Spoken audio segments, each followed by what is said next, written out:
자, 우리 지난 주일 들었던 말씀 기억하시면서 이사야 40장 8절 말씀 우리 두 번 읽고 세 번째 눈을 감고 해보겠습니다. 아주 유명한 말씀이니까 이 시간이라도 집중해서 내가 암송하겠다, 외우겠다 이렇게 생각하시면 좋을 것 같습니다. 우리 두 번 읽겠습니다. 시작. 푸른 마르고 꽃은 시드나 우리 하나님의 말씀은 영원히 서리라 하라. 이사야 40장 8절 말씀. 아멘. 우리 다시 합니다. 푸른 마르고 꽃은 시드나 우리 하나님의 말씀은 영원히 서리라 하라. 이사야 40장 8절 말씀. 우리 다 눈을 감고, 여러분 못 외우셔도 옆에서 들려올 거예요. 괜찮습니다. 사라져가는 것들과 영원한 것이 무엇인지 분별해야 우리 인생이 참 이렇게 행복하지요. 우리 눈을 감고 해보겠습니다. 푸른 마르고 꽃은 시드나 우리 하나님의 말씀은 영원히 서리라 하라. 이사야 40장 8절 말씀. 아멘. 감사합니다. 오늘은 에베소서 2장 7절입니다. 제 성경으로는 신약성경 311면입니다. 에베소서 2장 7절 말씀입니다. 자, 우리 같이 우리 한 목소리로 읽습니다. 이는 그리스도 예수 안에서 우리에게 자비하심으로써 그 은혜의 지극히 풍성함을 오는 여러 세대에 나타내려 하심이라. 아멘. 기도하겠습니다. 하나님 아버지 감사합니다. 주님, 이 자리에는 그리고 온라인으로 예배드리는 분들 가운데서도 정말 폭풍 가운데 있는 그러한 상황에 있는 분들이 있을 것입니다. 하나님, 우리 시온성가대의 고백처럼 하나님, 우리가 오늘 예배를 드리면서 주님을 만나서 폭풍 가운데서도 주님 안에서 누리는 평안을 우리에게 허락하여 주시옵소서. 하나님이 찬양이 우리의 고백이 되게 하여 주시옵소서. 주님께서 이 자리에 계심을 믿습니다. 주님께서 각자에게 찾아가 주시옵소서. 예수님의 이름으로 기도하옵나이다. 아멘. 에베소서 2장 7절부터 10절까지를 본문으로 해서 오늘과 다음 주일 두 번에 걸쳐서 말씀을 전하려고 합니다. 자, 오늘은 7절에 주목하겠습니다.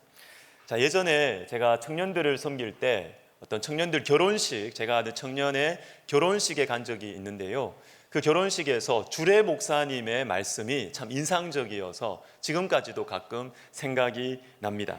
이분이 마태복음 7장에 나오는 집 짓는 비유를 통해서 이 가정을 이렇게 설명을 해 주셨습니다. 여러분, 이 그림 괜찮습니까?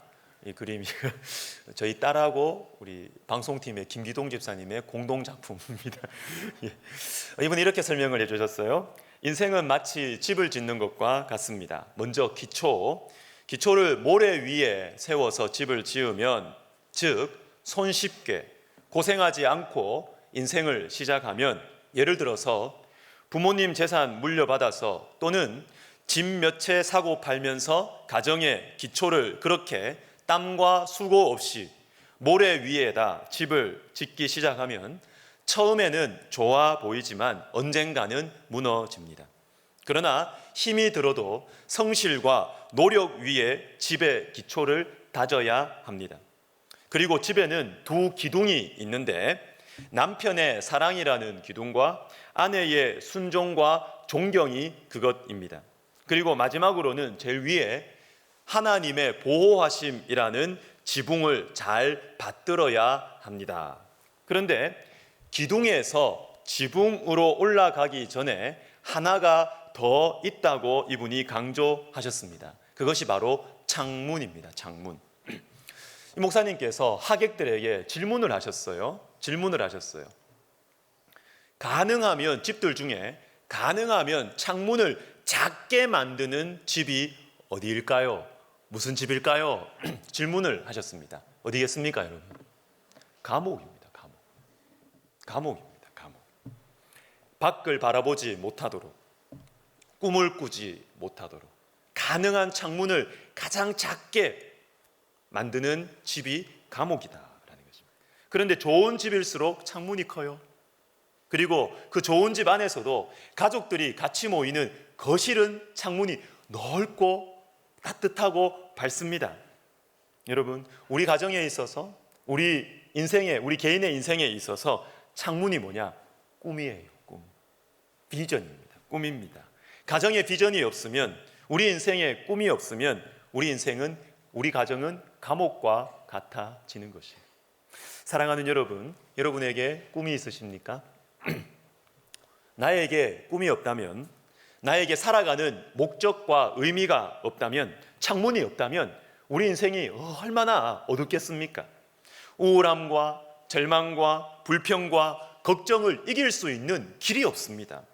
여러분의 인생은, 여러분의 가정은 감옥입니까? 아니면 밝고 따뜻한 거실입니까? 하나님께서는 오늘 에베소 교회에게, 그리고 저와 여러분에게 하나님의 꿈을 보여주십니다. 우리 7절 말씀을 다시 한번 우리 같이 한번 읽겠습니다. 이는 그리스도 예수 안에서 우리에게 자비하심으로써 그의 은혜의 지극히 풍성함을 오는 여러 세대에 나타내려 하심이니라. 자, 보십시오. 1번 이는 이라고 나오는데요, 이 이는 이라는 것은 앞에 나와 있는 말씀의 목적을 말하는 목적. 1절부터 6절은 우리가 읽지 않았지만 우리가 받은 구원에 대한 말씀입니다. 허물과 죽은 우리가 하나님의 크신 사랑으로 구원을 받았다는 것입니다. 구원을 받았다. 그런데 이 구원을 받은 목적이 있다는 것입니다. 이는 구원받은 목적이 있다는 것입니다. 구원받은 목적, 그것이 무엇이냐 하면 바로 2번 하나님의 은혜의 지극히 풍성함을 나타내는 것입니다. 하나님께서 우리를 구원하시고 나서 내가 너희를 구원한 목적이 있다. 하나님께서 우리를 향하신 하나님의 꿈을 우리에게 말씀해 주시는 것입니다. 그것이 뭐냐면 하나님의 은혜가 지극히 풍성하다는 것을 나타내는 것입니다. 여러분, 지극히 크시다는 것이 뭘까요? 지극히 풍성하다는 것이 무엇일까요? 그것은 내 상처가 어떠하든, 내 과거가 어떠하든, 내 아픔이 어떠하든 하나님의 은혜는 다 덮으실 수 있다는 거예요.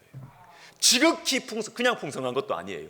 지극히 풍성하다라는 것은 내 인생에 어떠한 어려움이 있어도, 내 인생에 어떠한 상처가 있어도, 어떠한 고통이 있어도 하나님의 은혜는 이것을 다 덮으실 수 있다라는 것입니다. 그리고 마지막 4번 나타낸다는 것은 무엇이냐면 내가 예수님을 믿어서 변화되었습니다 라고 말해주는 것입니다. 다른 사람에게 내가 예수님을 만났더니, 내가 예수님을 만나서 내 인생이 변화되었습니다. 우리 가정이 변화되었습니다. 예수님을 만나고 나니까 우리 가정을 꽉 움켜잡고 있었던 그 미움과 원한과 어두움과 우울함과 이것들이 예수님 만나니까 다 해결되었습니다. 해결될 줄 믿습니다. 이렇게 말해주는 것입니다. 이것이 나타낸다라는 것입니다.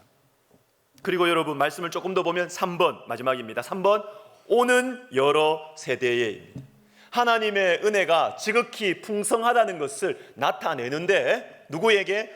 오는 여러 세대예요. 오는 여러 세대가 무엇입니까? 다음 세대를 말하는 것입니다. 우리 자녀들을 말하는 것입니다. 우리 후배들을 말하는 것입니다. 우리 제자들을 말하는 것입니다. 바로 이 다음 세대에게 하나님의 은혜가 지극히 풍성하시다.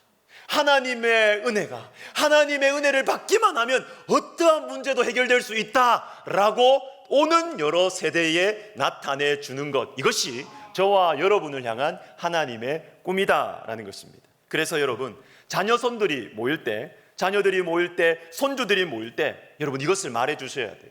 하나님의 은혜가 얼마나 풍성한지 아느냐, 이것을 말씀해 주셔야 되는 것입니다. 할머니가 이렇게 말해 주어야 됩니다. 할아버지가 이렇게 말해 주어야 됩니다. 얘야, 얘 손주, 내가 70, 80 살아보니까, 이렇게 할머니가 할아버지가 오래 살다 보니까 결국 제일 좋은 것은 돈이더라. 이러면 안 되는 거예요. 이러면 안 되는 거예요. 너 지금 고3이지, 너 지금 공부하고 있지. 할머니 할아버지가 하여튼 인생을 이렇게 산전수전 다 겪으면서 고생하고 이렇게 살다 보니까 결국 제일 중요한 것은 좋은 대학 가는 거더라. 이러면 안 되는 거예요. 이러면 안 되는 거예요. 정말 안 되는 거예요. 그러면 안 되는 거예요. 안 되는 거예요. 예수님을 주셔야 돼요. 예수님을 전해주셔야 돼요. 이 할머니가 60, 70, 80을 살아보니까 결국 남는 것은, 결국 제일 중요한 것은 예수님 잘 믿는 거더라. 예수님 잘 믿는 거더라. 그것도 그냥 교회만 왔다 갔다 하는 것이 아니라 정말로 예수님을 믿고 예수님과 인격적으로 교제하면서 예수님 사랑하는 거더라. 예수님의 보호하심과 사랑하심 가운데서 살아가는 것이, 인생을 내가 다 살아보니까 결국은 이것이 남는 거고 이것이 제일 중요한 거더라. 이것을 자녀손들에게 말씀해 주셔야 된다라는 것입니다. 이것이 바로 저와 여러분에게 주신 하나님의 꿈이에요. 하나님의 꿈. 제가 지난 주일에 말씀드렸습니다. 우리 교역자 수련회 때 첫 번째 코스가 양화진 방문이었다고 말씀드렸습니다. 우리 교역자님들이 맨 처음에 바로 우리나라에 복음을 전해주셨던 이 외국인 선교사님들이 묻혀있는 양화진에 가서 우리가 참 은혜를 많이 받았는데요. 여러분, 19세기 말 20세기 초 대한민국은 지금 대한민국이 아니에요. 그때 조선은 지금의 대한민국이 아닙니다. 세계에서 가장 가난한 나라들 중에 하나 조선입니다. 세계에서 가장 알려지지 않은 나라 중에 하나가 조선입니다. 여기에 예수님의 복음을 전하려고 젊음을 들이고 자신의 생명을 들여서 배를 타고 오랜 기간 동안 일본에 와서 일본에서 다시 제물포로 그렇게 복음을 전해준 분들이 묻혀있는 곳 양화진입니다. 거기에는 예약을 해야 갈 수 있거든요. 예약을 제가 했습니다. 월요일 맨 첫 타임 10시죠. 10시 타임에 가면은 처음에는 그 안내자가 매치된 안내자분이 나오셔가지고 예배실로 데리고 갑니다. 작은 예배실로 가서 한 20-30분 아주 세련되게 잘 만들어 놓은 영상을 보여주는데요. 그 딱 하니까 너무나 감사하게도 청소년들이 많은 거예요. 야, 너무너무 감사하다 이런 생각이 들었습니다. 그래서 저는 같은 그룹인 줄 알고 제가 앉았던 그 주변에 있는 청소년, 한 중학생 돼 보이는 남자아이한테 제가 말을 걸었습니다. 어느 교회에서 왔어요? 더세움교회에서 왔대요. 더세움교회. 더세움교회 어디에 있는 교회예요? 김천에 있는 교회. 경북 김천, 촌동네. 김천 출신 죄송합니다. 김천에서 왔대요. 제가 이거 뭐가 좀 궁금한 것입니다. 이 김천에서 왔다? 그러면 어떻게 왔어요? 지하철 타고 왔어요. 더 미궁에 빠지는 것입니다. 이 김천과 합정 사이에 지하철이 놓였나? 이게 어떻게 된 거지? 궁금한 것입니다. 도대체 어떻게 오게 됐냐고 이렇게 물으니까 가족끼리 왔다는 거예요. 가족끼리 5식구가 왔어요. 엄마, 아빠, 그리고 초등학생 2명, 그리고 얘가 제일 맞은 것 같아요. 5명이 온 거예요. 어제 서울에 왔대요. 이 촌에 사는 이 식구가 맞죠? 서울 구경한다고 서울에 온 거예요. 서울에 어제 와가지고 숙소에서 정말 지하철 타고 온 게 맞아요. 지하철 타고 온 것입니다. 야, 제가 그 이야기를 딱 듣고 나서 그 부모님들이 젊은 부모님들이었는데 달리 보이더라고요. 야, 이분들 정말 지혜롭다. 내 자녀들을 서울 구경시켜준다고 서울에 데리고 왔습니다. 숙소 잡아놨습니다. 어디 호텔을 잡아놨겠죠. 잡아놓고 또 어디 뭐 서울에서 보고 싶은데 가겠죠. 뭐 롯데월드도 가겠죠. 그리고 맛집도 가겠죠. 그러나 그 많은 프로그램 속에 이 경건한 부모님들이, 이 지혜로운 부모님들이 그 프로그램 속에 하나 집어넣는 것이죠. 우리가 지금 어떻게 예수 믿는지 그 시작을 보게 하는 것입니다. 아이들로 하여금 느끼게 하는 것입니다.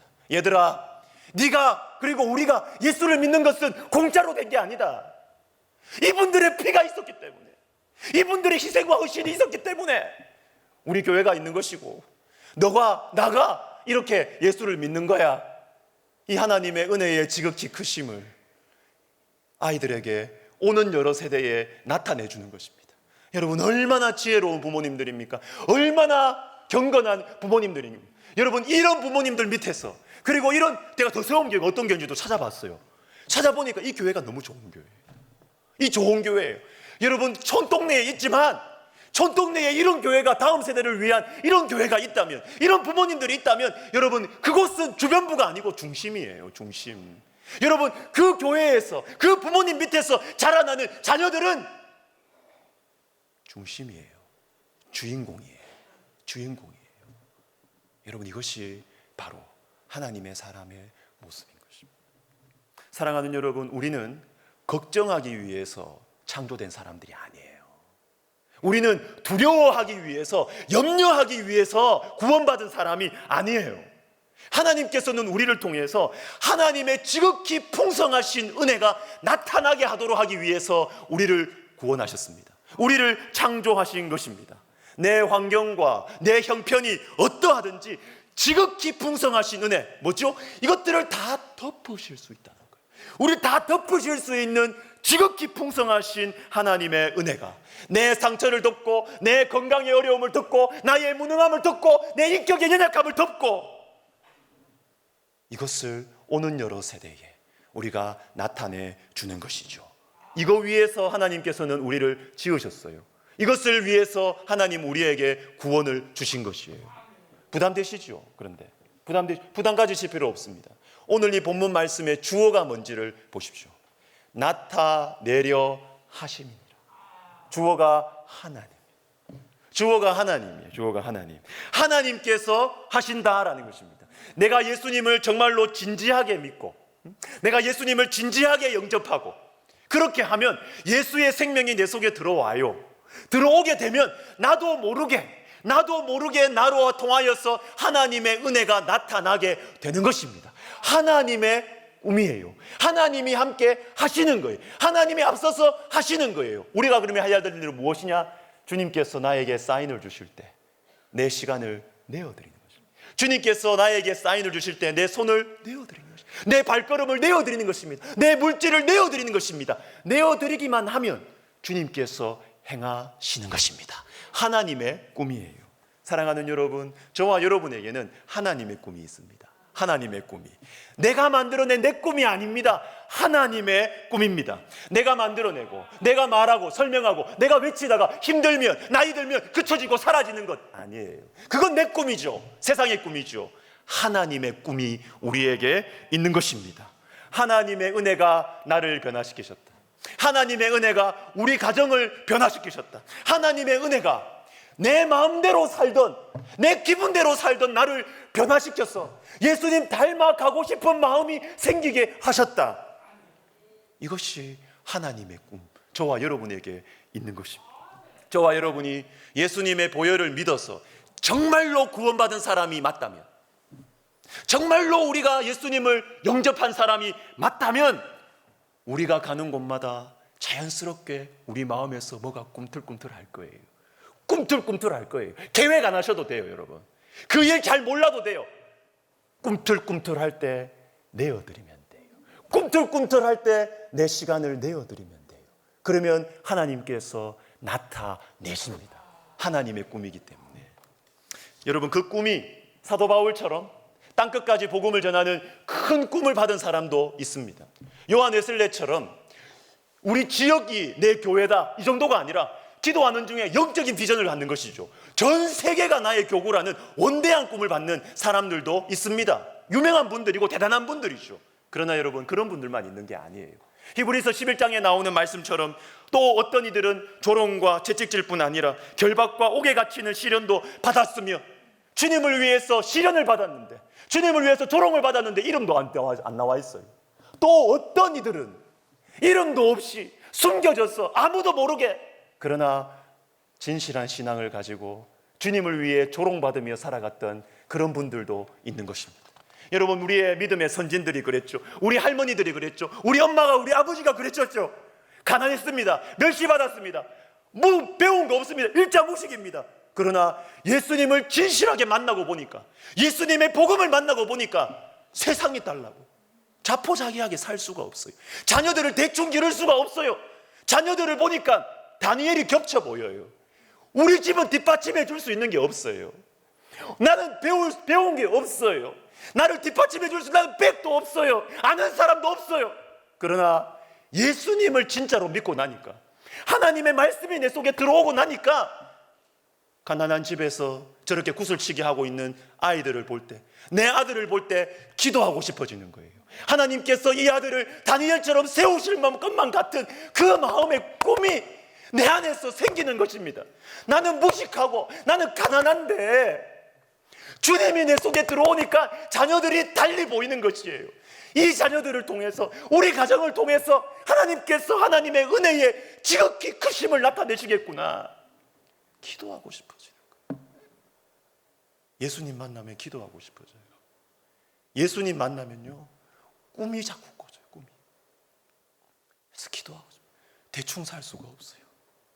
거룩한 욕심이 막 생기는 것입니다. 거룩한 욕심. 사랑하는 여러분, 믿음의 공동체에 예수님 믿는 사람들에게 가장 무섭고 위험한 질병이 하나가 있습니다. 너무너무 무서운 질병이 있어요.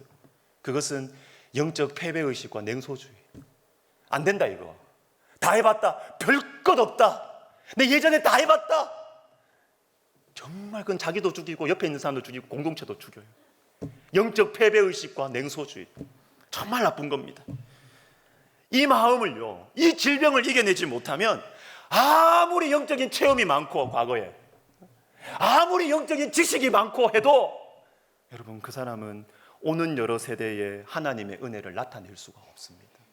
제가 몇 번 말씀드렸습니다.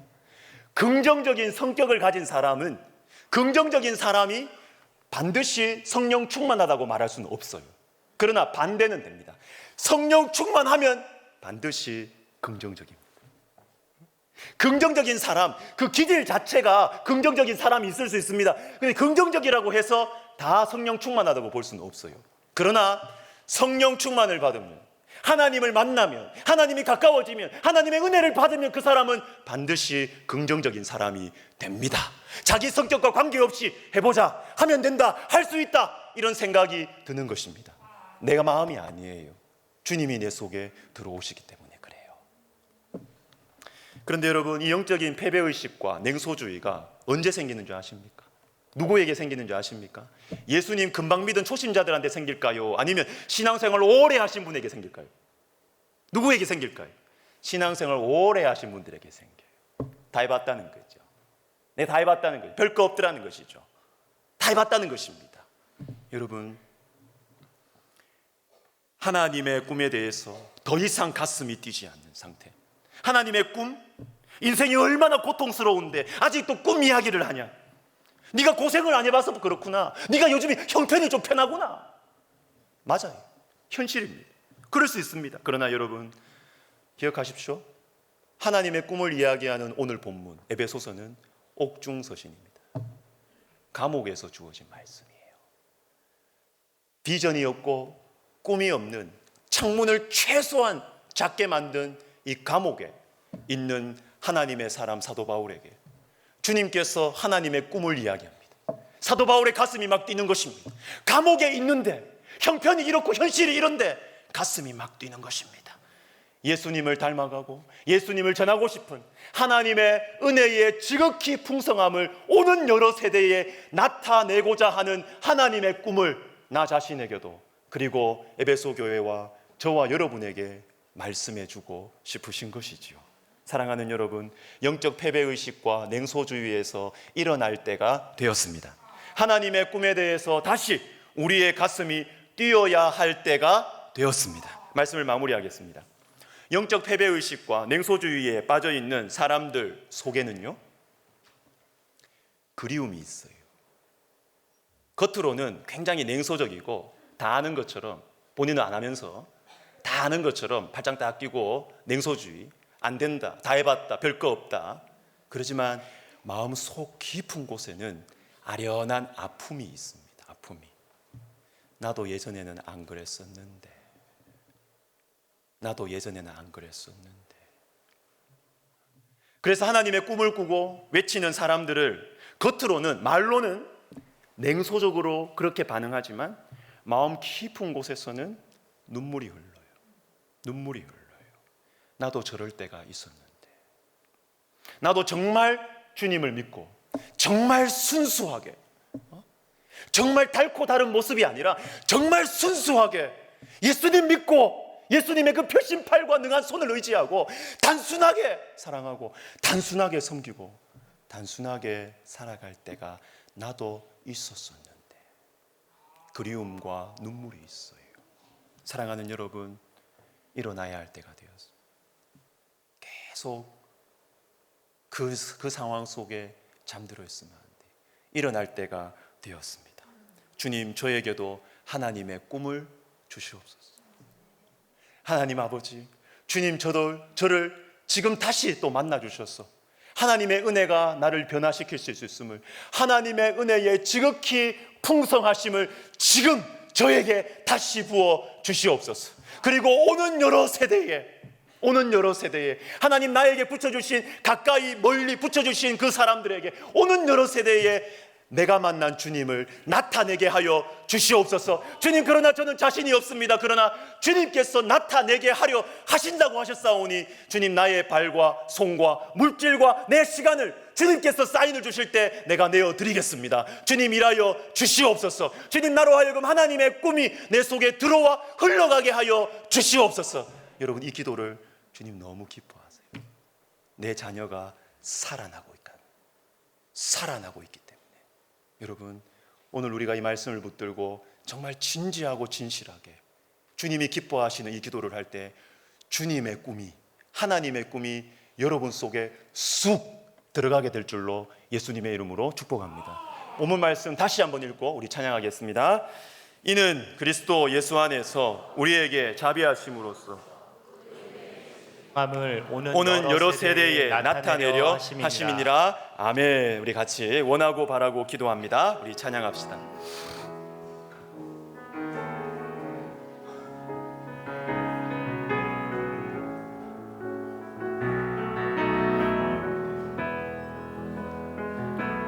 이 세상을 살아가는 동안에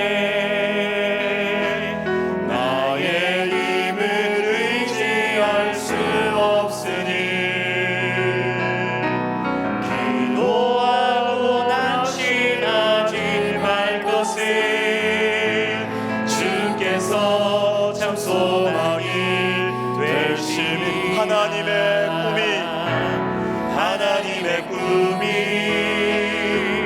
나의 비전이 되고 예수님의 성품이 나의 인격이 되고 성령님의 권능이 나의 능력이 되길 원하고 바라고 기도합니다. 주의 길을 걸어가는 동안에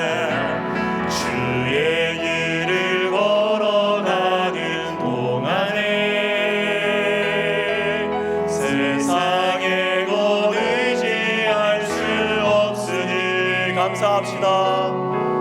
감사하고 낙심하지 말 것은 주께서 참 기쁨이 되심이라. 하나님의 꿈이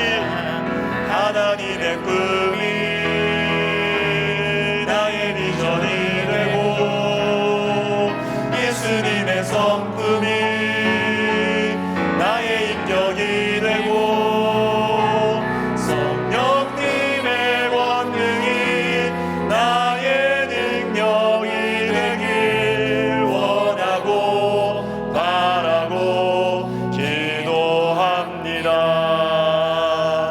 기도하면 좋겠습니다. 우리 정직하게 생각해봐요. 내 인생은 감옥일까? 밝은 거실일까? 어느 쪽입니까? 사람들 앞에는 거실이다, 우리 집 거실이다 이렇게 이야기하지만 실제로는 어떻습니까?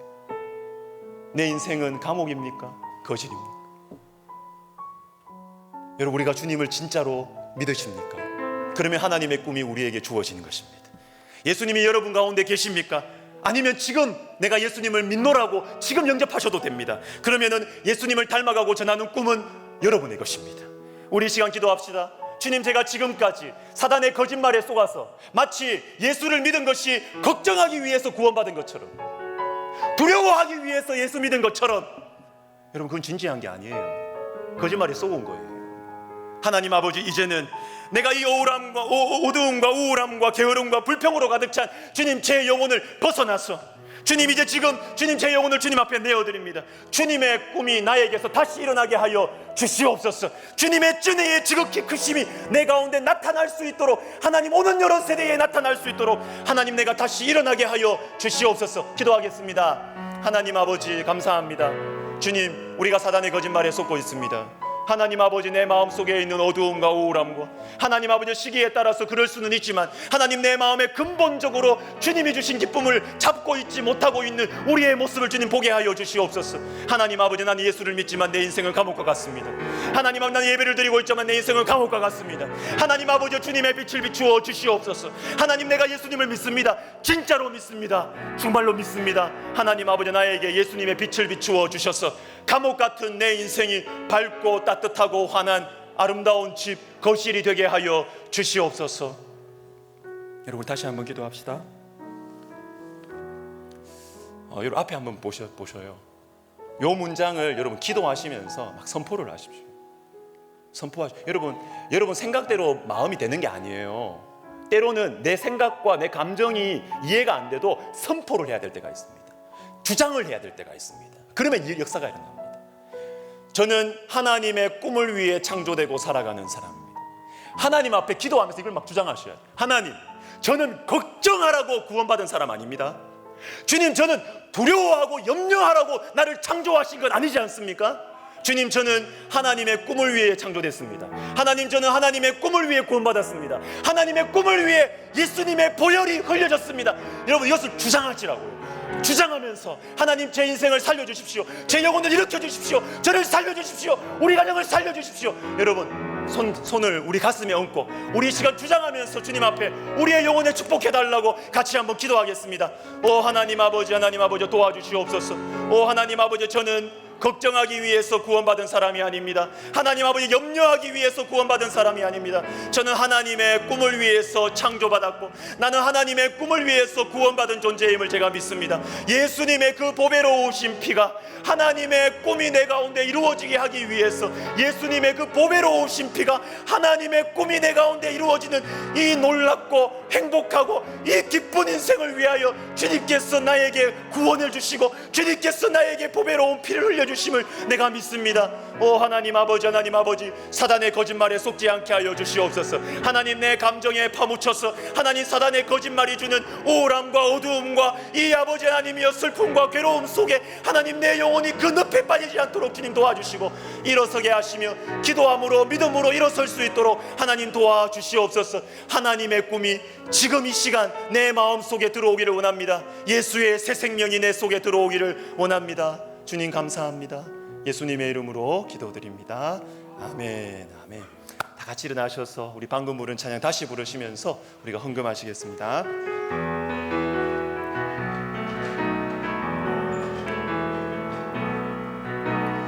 이 세상을 살아가는 동안에 나의 힘을 의지할 수 없으니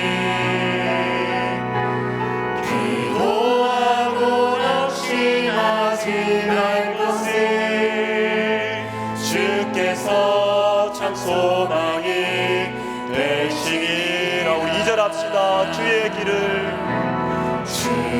길을 걸어가는 동안에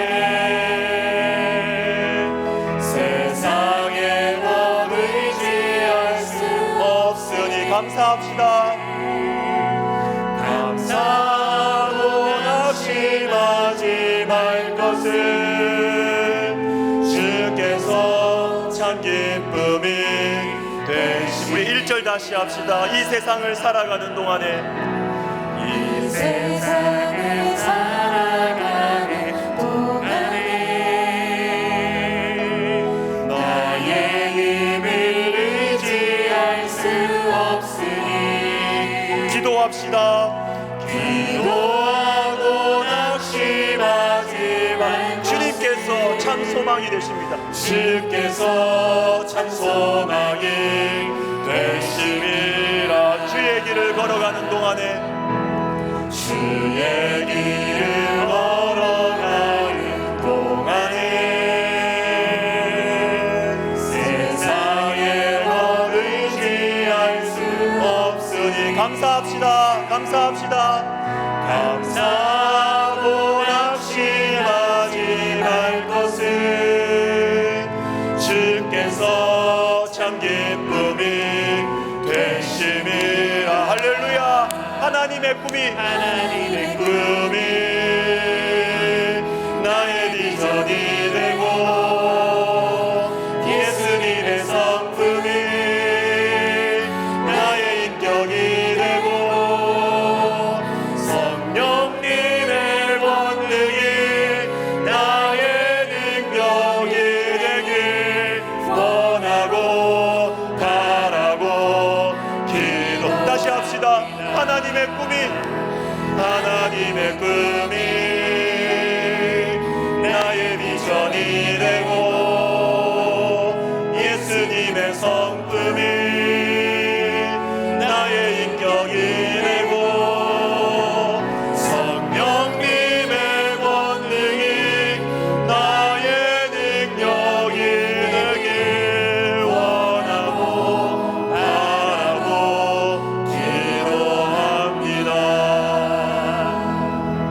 하나님 아버지, 이 시간에 주의 성령을 부어주시옵소서. 하나님 아버지, 주님을 향하여 마음을 활짝 여는 영혼들이 많이 있습니다. 주님, 성령의 기름 부으심을 허락하여 주옵소서. 주님, 주의 성령의 기름 부으심을 주님 그 영혼 속에 주님 허락하여 주시옵소서. 하나님, 그 영혼의 어두움이 사라지게 하시고, 하나님 그 가정에 움켜잡고 있던 미움과 원한과 슬픔과 우울함과 고통과 가난이 사라지게 하여 주시고, 하나님 아버지, 자녀손들 가운데 믿음의 보배로운 유산이 흘러가고 전해지게 하여 주시옵소서. 오 하나님, 주의 성령께서 우리 가운데 일하심을 감사드리고 찬양합니다. 주님 감사합니다. 오 하나님 아버지, 감사하는 마음으로 주님 앞에 귀한 예물을 드린 우리 성도들의 그 심령과 영혼과 자녀들과 가정과 생업 가운데 우리 주님께서 우리의 수고와 계획과 노력을 넘어서는 주님의 과분한 은혜를 허락하여 주시옵소서. 주님 없이는 설명할 수 없는 인생이 되게 하시며 주님의 은혜 없이는 설명할 수 없는 가정이 되게 하여 주시옵소서. 그래서 대대손손 오는 여러 세대에 하나님을 믿는 믿음으로 살아가는 이 믿음이, 이 유산이 전수되게 하여 주시옵소서. 이제는 우리 주 예수 그리스도의 은혜와 하나님 아버지의 사랑과 성령의 감동, 감화, 위로, 교통하심이 하나님의 꿈을 가슴에 품고 다시 웃으며 다시 기뻐하며 다시 사랑하며 다시 빛을 보며 감옥에서 뛰쳐나와서 하나님의 빛 안에서 살아가기를, 하나님의 빛을 반사해 주며 나누며 살아가기를 소원하는 모든 영혼들 머리 위에, 그리고 우리 백석학원과 총회와 우리 교회 위에 이제로부터 영원토록 함께 있을지어다. 아멘.